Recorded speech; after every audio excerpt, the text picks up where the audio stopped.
I feel like it's sort of Groundhog's Day, but once again, the current government and administration is going out of its way to ease sanctions on a company tied to none other than Russian oligarch Oleg Deripaska, who, if his name sounds familiar to you, you might recall is an increasingly common name in Robert Mueller's Trump-Russia investigation at this point. And the Russian aluminum company in question is called Rusal, R-U-S-A-L.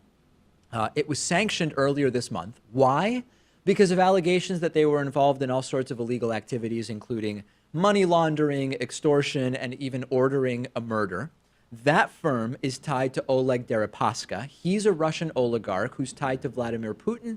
He's part of Robert Mueller's investigation into Trump-Russia collusion. He's the guy that was reportedly getting private briefings from Trump campaign manager Paul Manafort, who's now been indicted, of course, about the 2016 election, even as close as 2 weeks to the 2016 election.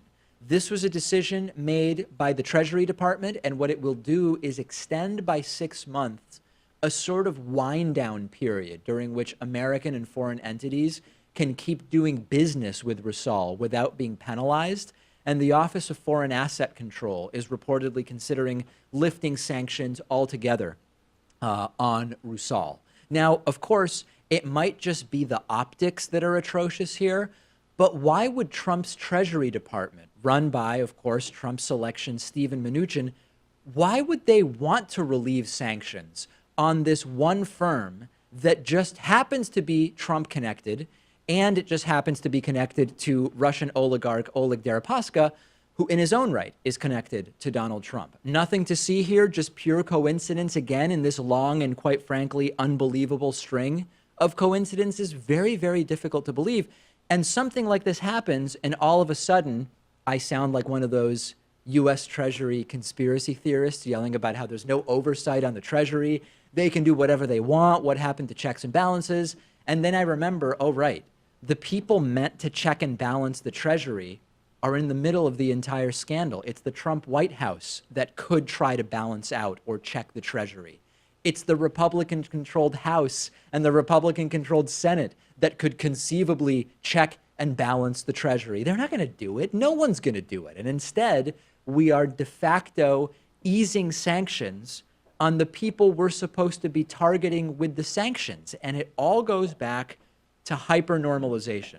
The hyper-normalization that we're experiencing is beyond belief. By and large, we're standing by powerless while a foreign power continues to use their leverage on our president to get whatever it is that they want, to sow discord and chaos. And this is exactly how a compromised administration would behave. So I guess Nikki Haley, this happened during our break, Nikki Haley really was maybe confused during our vacation, where she said it's more sanctions that are coming against Russia and Russian entities.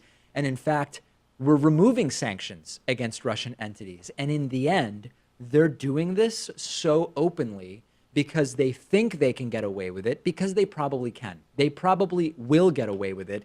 And that's actually the most disturbing part, because there's lots of people who just don't want to believe any of this stuff is concerning, right? You've got the committed Trumpists who just don't concede that anything unusual is going on.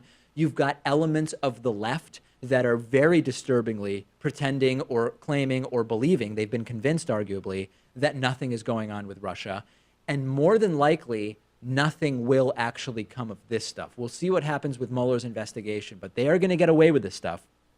And that is actually going to be used as evidence to say, hey, listen, if there was actually something untoward happening, then they wouldn't have gotten away with it, which is completely circular reasoning. What will we learn tomorrow? I don't know. We'll wait and see.